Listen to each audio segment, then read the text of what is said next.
नमस्कार साथियों, स्वागत है आपका फिर से एसटीएम कॉलेज की इतिहास की क्लास में।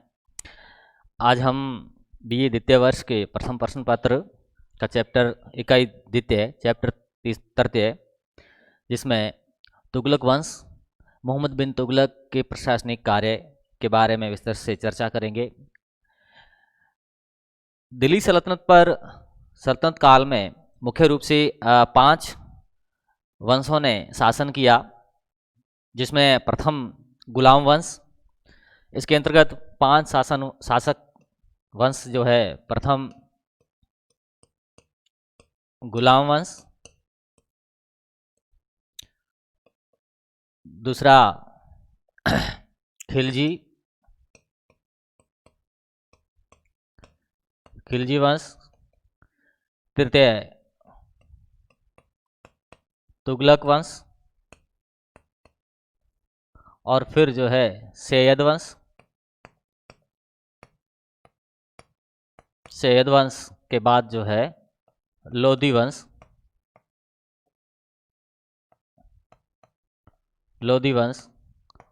और लोधी वंश के बाद जो है 1526 के अंतर्गत जो है बाबर ने इब्राहिम लोधी को पराजित करके मुगल प्रशासन या मुगल शासन की जो है नींव डाली।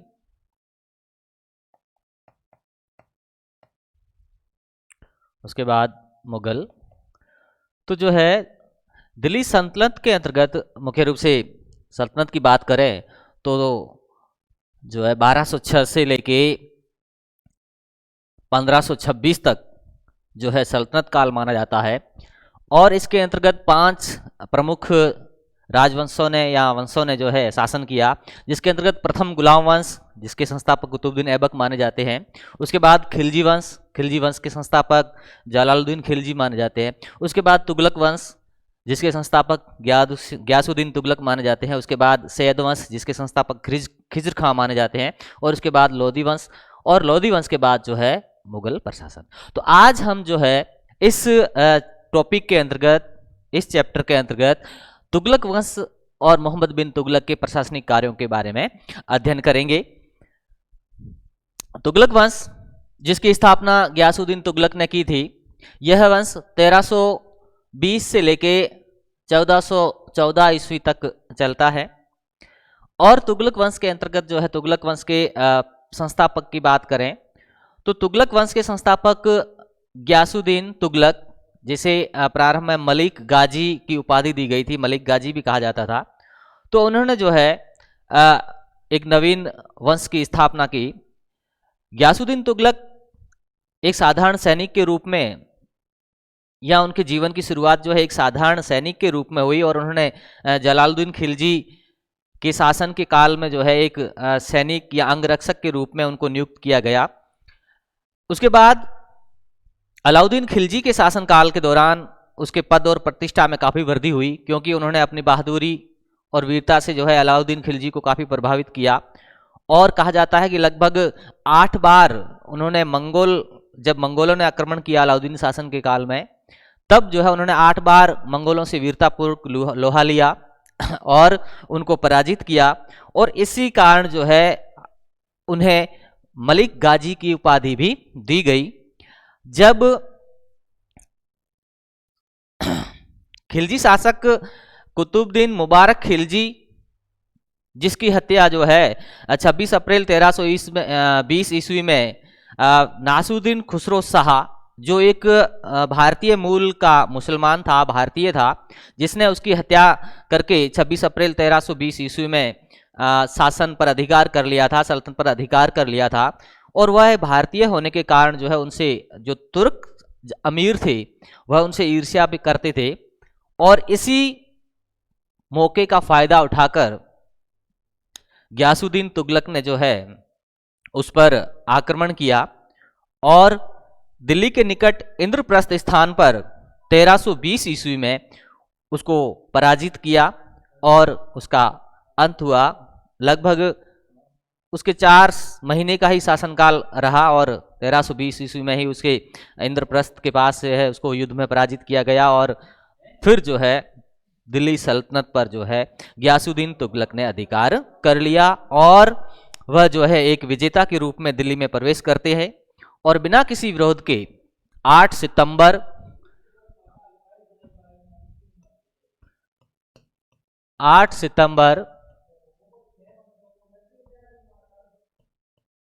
1320 ईस्वी को जो है वह दिल्ली की गद्दी पर बैठते हैं या सल्तनत के शासन संभालते हैं और गयासुद्दीन तुगलक शाह गाजी के नाम से जो है दिल्ली सिंहासन पर बैठे और एक नवीन राजवंश तुगलक वंश की नींव डाली या तुगलक वंश की स्थापना की। उसके बाद तुगलक वंश के अंतर्गत जैसे इसके बाद इनका उत्तराधिकारी मोहम्मद बिन तुगलक, जिसे उलूग खां या जोना खां भी कहा जाता था, वो हुआ। उसके बाद फिरोज तुगलक, और फिरोज तुगलक के बाद जो है दूसरे अन्य उत्तराधिकारी हुए, लेकिन अन्य उत्तराधिकारी जो है वो कमज़ोर हुए, जिसके कारण जो है लगभग 1412 ईस्वी में सुल्तान महमूद शाह तुगलक, जिनकी मृत्यु हो गई। उसके बाद अमीरों ने मिलकर अपने में से ही एक दौलत खां नाम के व्यक्ति को या अमीर को शासक नियुक्त कर दिया और उसकी जो है 1414 ईस्वी में उसकी हत्या करके खिज़र खां जो है दिल्ली शासन पर अधिकार कर लेते हैं और एक नए वंश सैयद वंश की स्थापना करते हैं। तो इस प्रकार तुगलक वंश जो 1320 ईस्वी से प्रारंभ होता है और उसका अंत जो है 1414 ईस्वी में खिज़र खां द्वारा कर दिया जाता है। हालांकि जो अंतिम शासक दौलत खां था वह तुगलक वंश का नहीं था। अंतिम जो तुगलक शासक था वो महमूद शाह था, जिनकी मृत्यु 1412 ईस्वी में हो गई और उसके बाद दौलत खां को, जो एक अमीर था, उसको प्रशासक वो सुल्तान बन बैठा था, जिसकी हत्या करके जो है गयासुद्दीन तुगलक ने 1414 ईस्वी में खिज़र खां ने उसकी हत्या करके तुगलक वंश का अंत कर दिया था। तो आज हम जो है इसके पढ़ेंगे इसके बारे में कि मोहम्मद बिन तुगलक जिन्होंने कौन कौन से प्रशासनिक कार्य किए और मोहम्मद बिन तुगलक के बारे में। तो ये था गुलाम तुगलक वंश, जिसके बारे में संक्षिप्त जानकारी आपको दी गई। मोहम्मद बिन तुगलक की बात करें तो जब बंगाल अभियान सफल होने के बाद गयासुद्दीन तुगलक वापस लौट रहे थे, तो उनके स्वागत के लिए राजधानी तुगलकाबाद, उसके 22 मील दूर एक अफगानपुर नामक स्थान था, जहां पर जो है मोहम्मद बिन तुगलक ने, जो गयासुद्दीन तुगलक का पुत्र था, सुल्तान के स्वागत के लिए एक लकड़ी का काष्ठ का महल बनाया और उसमें जो है उसको दावत दी। कहा जाता है कि उसी दौरान जो है वह महल गिर जाता है, जिससे जो है दबकर गयासुद्दीन तुगलक और उसके छोटे पुत्र की मृत्यु हो जाती है। इसके महल के गिरने के पीछे कई सारे विद्वान भिन्न भिन्न कारण मानते हैं। कुछ विद्वान जो है मोहम्मद बिन तुगलक का षड्यंत्र मानते हैं कि उन्होंने षड्यंत्रपूर्वक जो है इस महल को गिराया और जिससे जो है अपने पिता की हत्या करके वह सुल्तान बन बैठा। कुछ इसे देवीय प्रकोप मानते हैं या कुछ अन्य कारण भी मानते हैं कि जिससे जो है उसकी मृत्यु हुई, गयासुद्दीन तुगलक की मृत्यु हुई।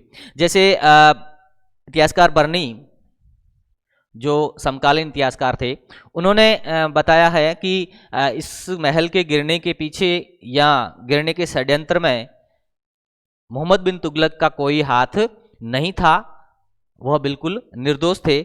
और इसी प्रकार कुछ लोग जो है ये विद्वान ये भी मानते हैं कि गयासुद्दीन तुगलक, उनकी आपस में जो निजामुद्दीन औलिया थे, जो सूफी संत थे, काफ़ी प्रसिद्ध संत थे, उनकी आपस में बनती नहीं थी। और जब गयासुद्दीन तुगलक ने संदेश भिजवाया निजामुद्दीन औलिया को कि जो आपने खुसरव शाह से जो धन प्राप्त किया है वो वापस लौटा दे, और नहीं तो मैं वापस आकर जो है आपसे इसका हिसाब लूँगा। तब कहा जाता है कि निजामुद्दीन औलिया ने कहा था, हनूज दिल्ली दूरस्त, अभी दिल्ली दूर है। तो इससे पीछे भी, संदर्भ में भी जोड़कर उसकी मृत्यु को देखा जाता है। तो इस प्रकार अपनी पिता की मृत्यु के बाद उलूग खां, जिसे मोहम्मद बिन तुगलक को उलूग खां कहा जाता था और उसका ना उसे जूना खां या जोना खां भी कहा गया, वह 1325 ईस्वी में मोहम्मद बिन तुगलक के नाम से दिल्ली के सिंहासन पर बैठा।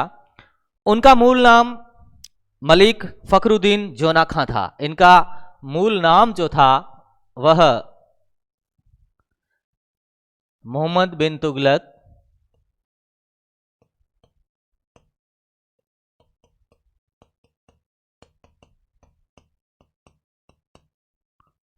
तुगलक, जिनका मूल नाम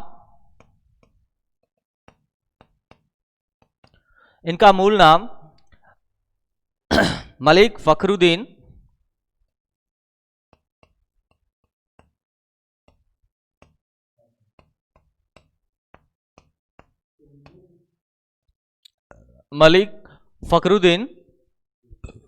जोना खां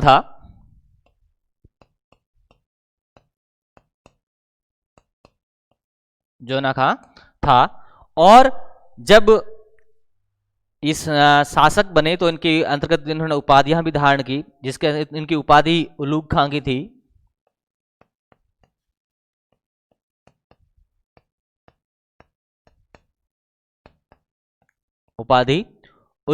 थी। और इनका राज्याभिषेक जो है वह बलबन के लाल भवन में किया गया। और इसके साथ साथ इन्होंने एक और उपाधि धारण की थी, वह अल सुल्तान जिल्ली अल्हा।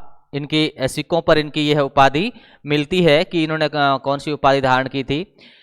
एडवर्ड थॉम्स ने उसे सिक्के बनाने वालों का सुल्तान एवं धनवानों का युवराज कहा है। एडवर्ड थॉम्स जो विद्वान थे, उन्होंने सिक्के बनाने वालों का सुल्तान एवं धनवानों का युवराज कहा है।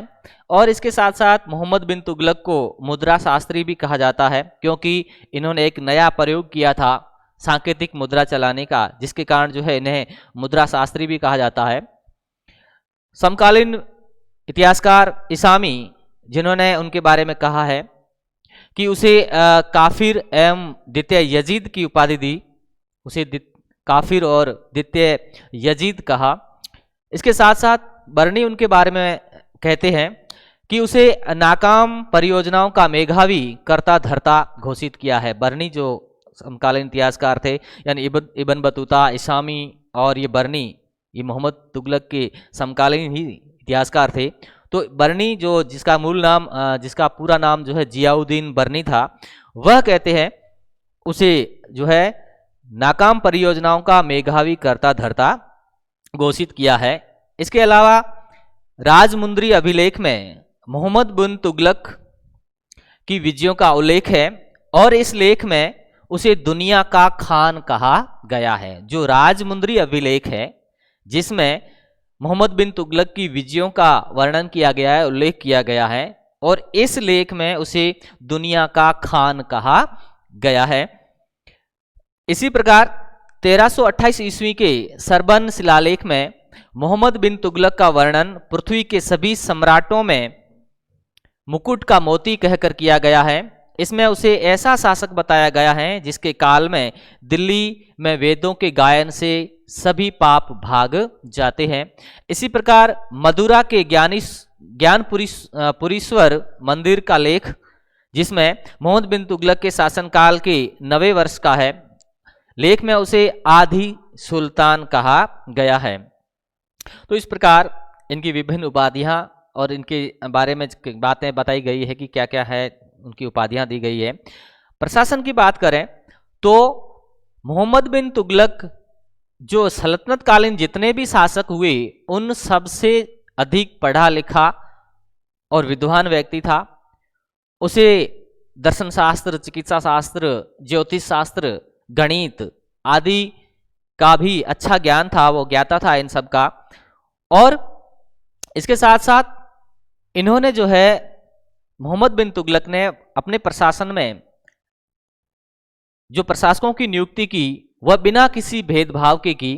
अच्छे अच्छे पदों पर, ऊंचे ऊंचे पदों पर जो है बिना किसी भेदभाव के प्रशासकों को नियुक्त किया। इसके साथ धार्मिक दृष्टि से भी वह सहिष्णु थे। उन्होंने बिना किसी धार्मिक भेदभाव के कई ऊंचे पदों पर हिंदुओं को भी नियुक्त किया। देखें तो जैसे चुनार शिलालेख से ज्ञात होता है कि उसका वजीर साईराज, जिसे श्री राम कहा गया है, वह हिंदू था। और इसके साथ साथ जो भरत नाम का था व्यक्ति, उसे गुलबर्गा का सूबेदार बनाया। और ज्योतिषी रतन नाम के हिंदू को सिंध का राजस्व अधिकारी बनाया। और निम्न वशीय हिंदू पीरामाली को जो है उन्होंने दीवाने विजारत का प्रमुख बनाया।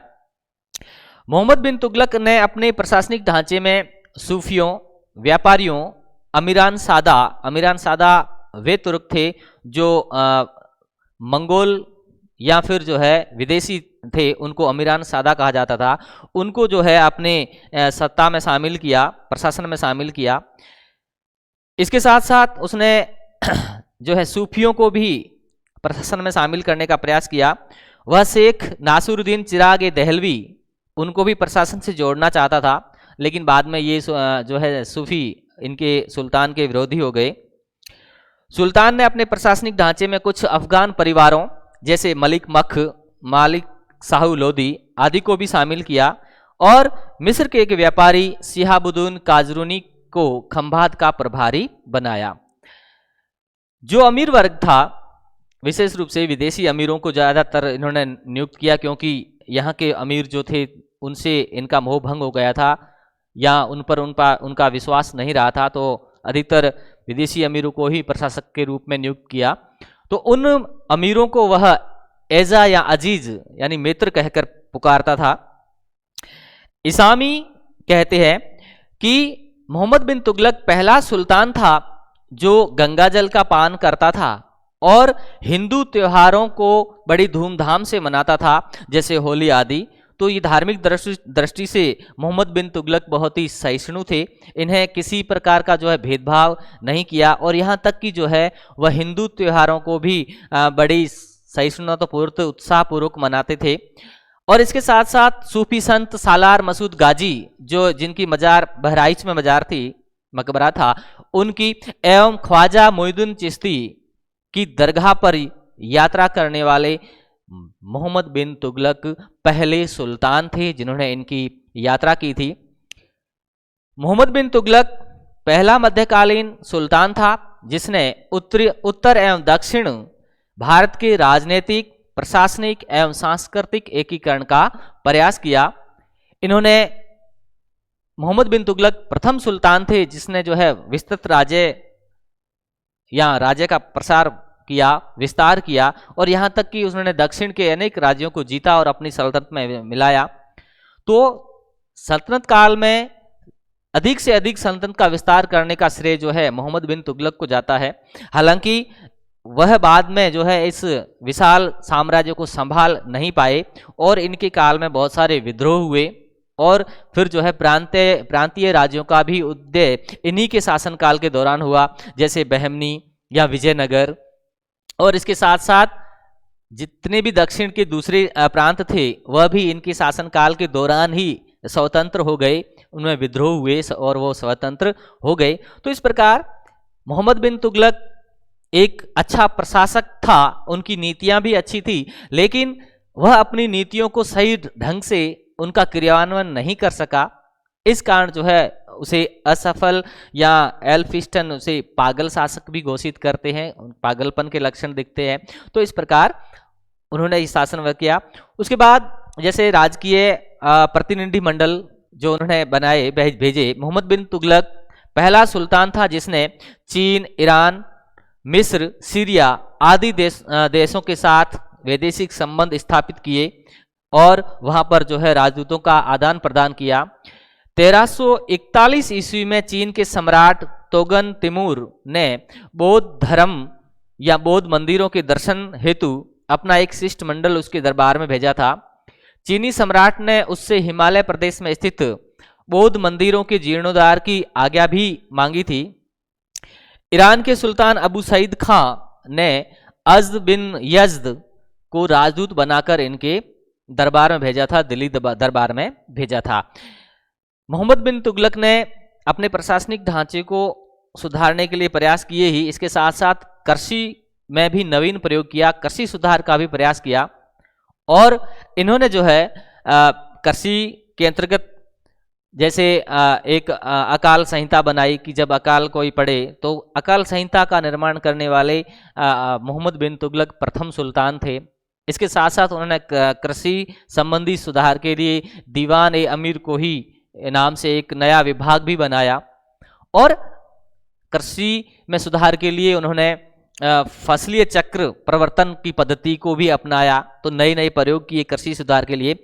बुल्जले हेग विद्वान के अनुसार मोहम्मद बिन तुगलक स्पेन के शासक फिलिप द्वितीय के शासन के ब्यौरेवार विवरणों को देखता था। जो बुल्जले हेग है विद्वान, उन्होंने कहा है कि मोहम्मद बिन तुगलक स्पेन के शासक फिलिप द्वितीय के शासन के ब्यौरेवार विवरणों को देखता था। सुल्तान ने सूबों की आय व्यय तथा लगान व्यवस्था का हिसाब रखने के लिए एक रजिस्टर का विकास किया जिसे हस्म ए बहिलास्त कहा जाता था। एक रजिस्टर तैयार किया जिसे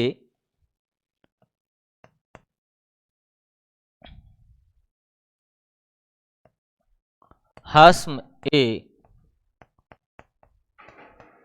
बहिलास्त कहा जाता था। और इसके साथ साथ उन्होंने जो है अमीर एवं वली पद को भी पृथक किया और राजस्व वसूली को ठेके पर अर्थात इजारेदार प्रथा पर देना प्रारंभ किया। अपने प्रशासन के दौरान उनकी कुछ सुधार या योजनाएं, जो मुख्य योजनाएं थी उनके बारे में, कि जैसे उन्होंने दोआब में कर वृद्धि की बात हो या सांकेतिक मुद्रा की बात हो या जो है दक्षिण के अभियान हो, तो उन्होंने कुछ योजनाएं बनाई जो पूर्णतः असफल रही, जिसके कारण जनता में उनके विरुद्ध अविश्वास और आक्रोश फैला। तो उनकी प्रमुख योजनाएं कौन कौन सी थी जिनके बारे में अक्सर परीक्षाओं में प्रश्न भी पूछे जाते हैं। तो उनके प्रमुख योजनाओं में जैसे दोआब में कर वृद्धि,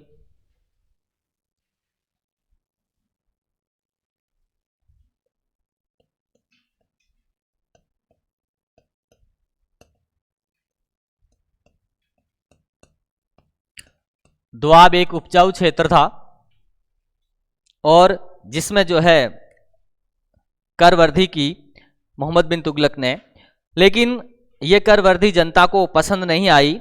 और सुल्तान का दुर्भाग्य कहें कि जब इन्होंने दोआब में कर वृद्धि की तो उसी दौरान जो है दोआब में अकाल पड़ गया, बरसात नहीं हुई और अकाल पड़ गया, जिसके फलस्वरूप जो है किसानों की दशा बहुत ही दयनीय हो गई। और जो कर बढ़ाया गया था, वृद्धि की गई थी, उसे देना तो दूर, मूल जो कर था उसे भी वो चुका पाने में असमर्थ थे। और जब बलपूर्वक उनसे कर वसूला गया तब जो है किसान वहां से भागने लगे या छोड़कर जाने लगे। जब मोहम्मद बिन तुगलक को ये पता चला कि किसान कर नहीं दे रहे हैं, तब मोहम्मद बिन तुगलक उन्हें दंडित करने के लिए आदेश देते हैं। लेकिन जब उनको वास्तविक स्थिति का पता चलता है तो जो है किसानों की सुविधा के लिए या किसानों के सुधार के लिए, कृषि सुधार के लिए वो प्रयास करते हैं और तकाबी ऋण देने का कार्य भी करते हैं। दिल्ली सल्तनत के पहले सुल्तान थे मोहम्मद बिन तुगलक, जिन्होंने तकाबी ऋण दिए और किसानों की सहायता करने का प्रयास किया। इसके साथ उन्होंने जो है किसानों को कष्टों को दूर करने के लिए उन्होंने हल, बीज और बैल आदि खरीदने के लिए 2 करोड़ टका की जो है धनराशि तकाबी की ऋण के लिए जो है उन्होंने दी। दूसरी इसकी प्रमुख योजना थी, वह थी राजधानी परिवर्तन।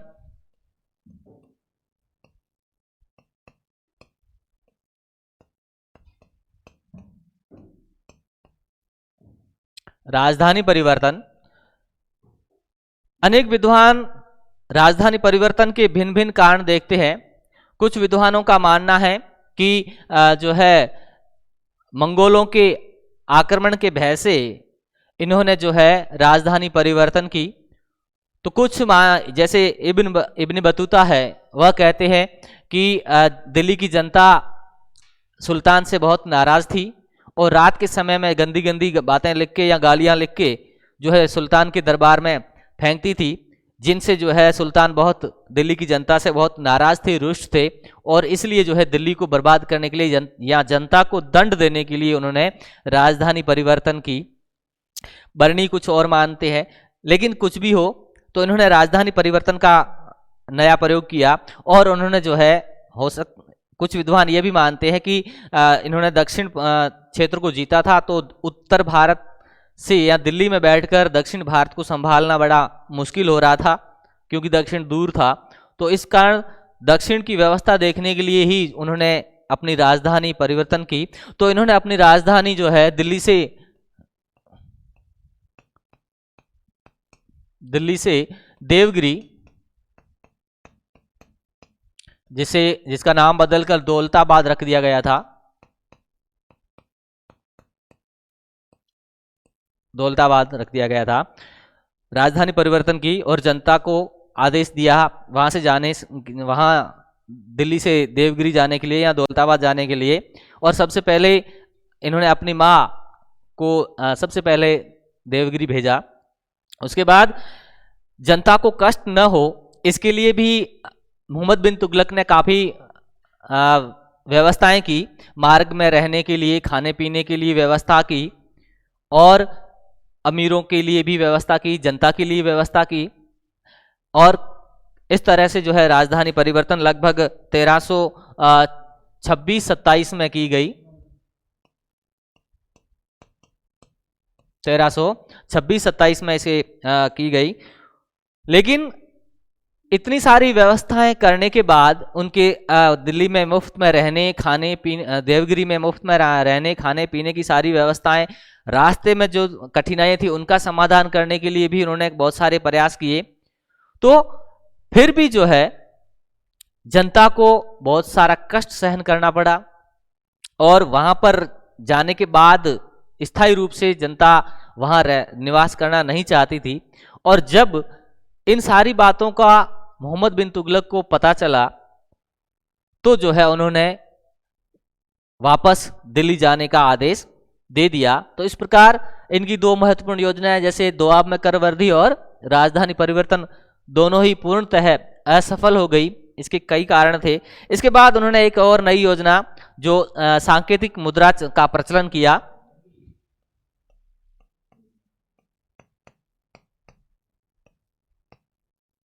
सांकेतिक मुद्रा का प्रचलन,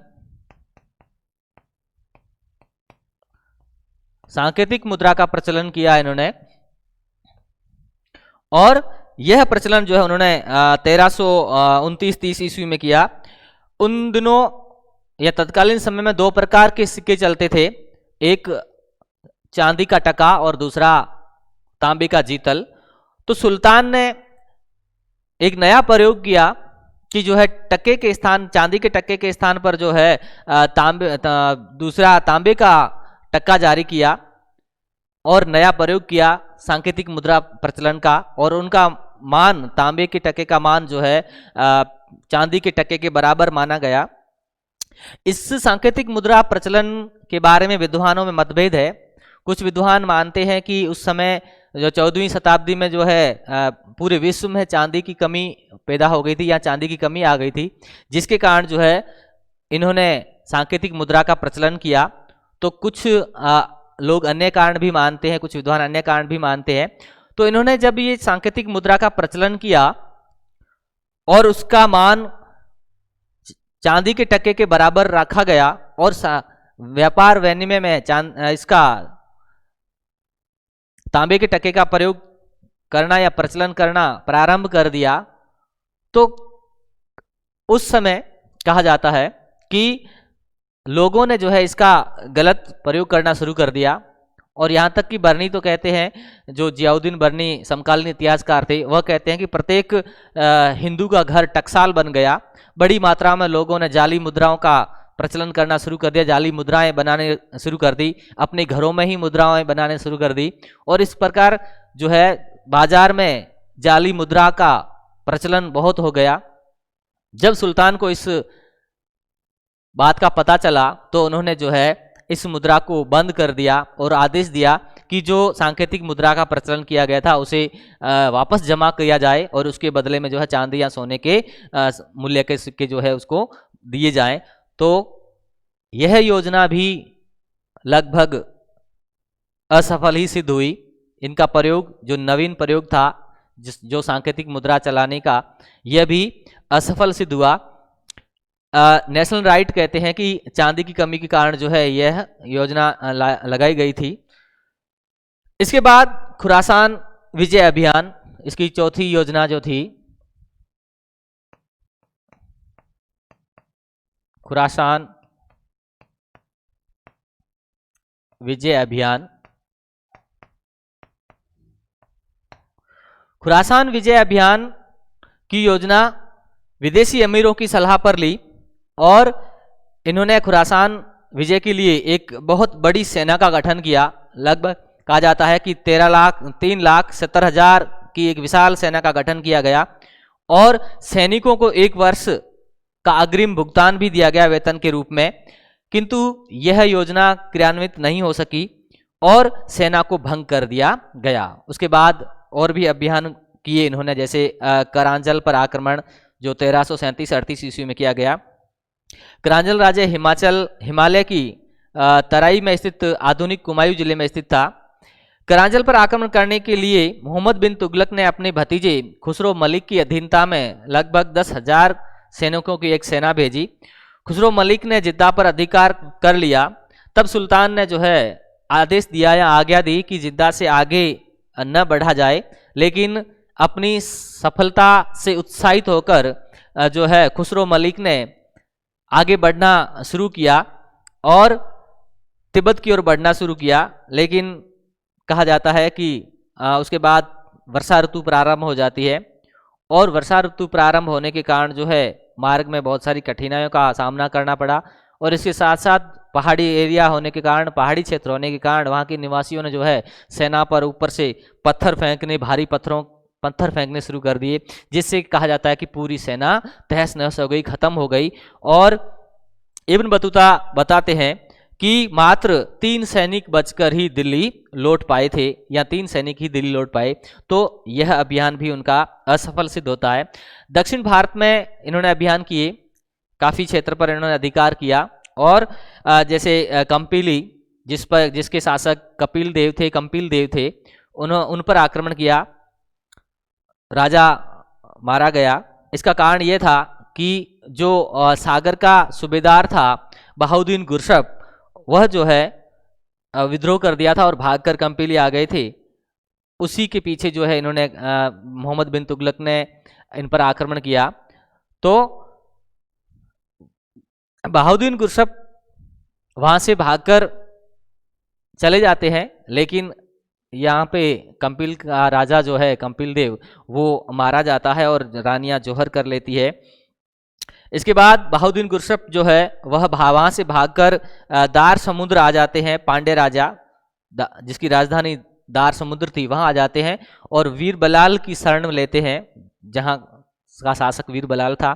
लेकिन वीर बलाल जो है वह गुरशप को पकड़कर शाही सेना के हवाले कर देते हैं, मोहम्मद बिन तुगलक के हवाले कर देते हैं और उनकी अधीनता स्वीकार कर लेती है और दार समुद्र का अधिकांश क्षेत्र जो है मोहम्मद बिन तुगलक अपने साम्राज्य में सम्मिलित कर लेते हैं। इसके बाद मंगोल आक्रमण भी होते हैं, जैसे 1327 ईस्वी में जो है ट्रांस ऑक्सियान के मंगोल शासक अलाउद्दीन तरमासिरी ने एक विशाल सेना के साथ जो है भारत पर आक्रमण किया, लेकिन वो पराजित हो जाते हैं और इस प्रकार मंगोलों का भी वह डटकर मुकाबला करते हैं।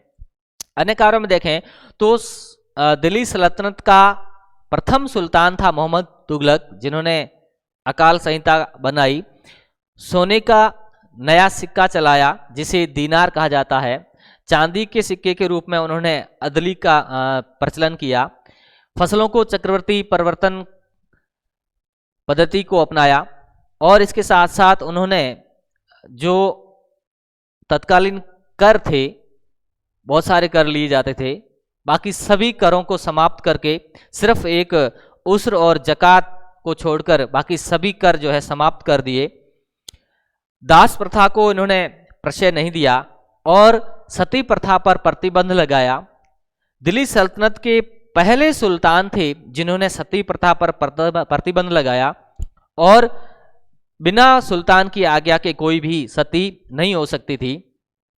इक्ताओं की आय और व्यय का हिसाब रखने के लिए एक रजिस्टर तैयार कराया और इसके साथ साथ जियाउद्दीन बरनी कहते हैं कि इनका जो साम्राज्य था वो 12 प्रांतों में बांटा था, 12 मुख्य भागों में बांटा गया था। हालांकि यह सही नहीं है क्योंकि तुगलक प्रशासन जो है वह उनकी मुख्य जो बात करें प्रांत है 23 प्रांतों में बांटा गया था, अलग अलग विद्वान मानते हैं।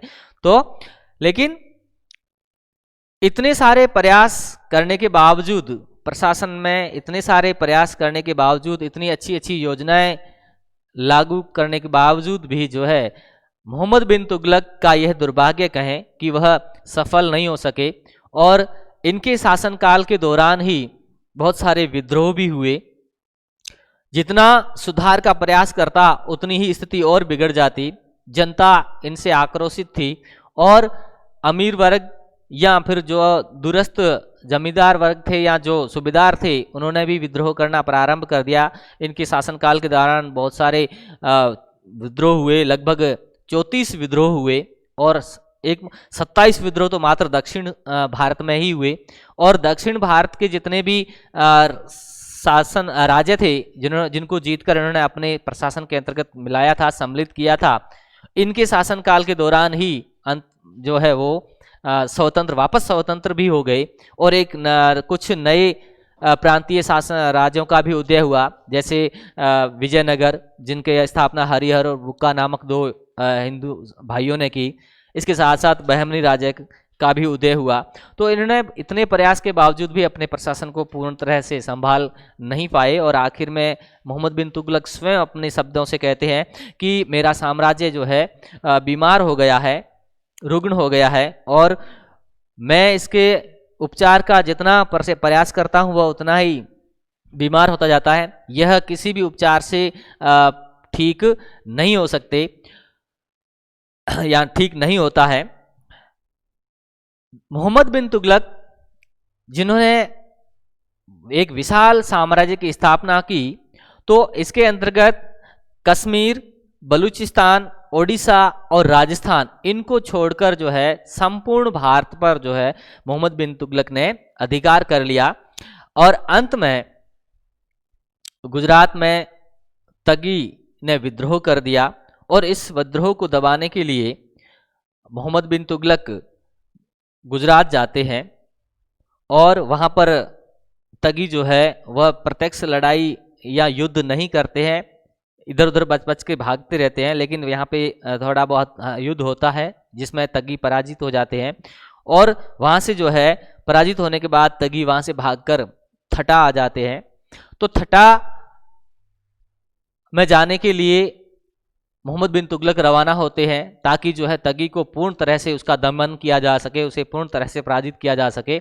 लेकिन कहा जाता है कि मार्ग में थटा जाते समय ही जो है मार्ग में उनको गंभीर रूप से वे बीमार हो जाते हैं और इस प्रकार 20 मार्च 1351 ईस्वी में उनकी मृत्यु हो जाती है। आखिर में जियाउद्दीन बरनी कहते हैं कि अंत में जनता को उससे छुटकारा मिल गया और उसने जो है जनता से छुटकारा पा लिया। तो इस प्रकार मोहम्मद बिन तुगलक जिनकी बहुत सारी उपलब्धियां होने के बावजूद वह जो है प्रशासन को पूर्ण रूप से संभाल नहीं पाते हैं और अंत में जो है आखिर में हताश और निराश हो जाते हैं और बीमार पड़कर जो है 1351 ईस्वी में मृत्यु को प्राप्त हो जाते हैं। इसके बाद इसके उत्तराधिकारी के रूप में या साम्राज्य जो है फिरोज तुगलक संभालते हैं, जिसके अध्ययन करेंगे हम अगली क्लास में। तब तक के लिए नमस्कार।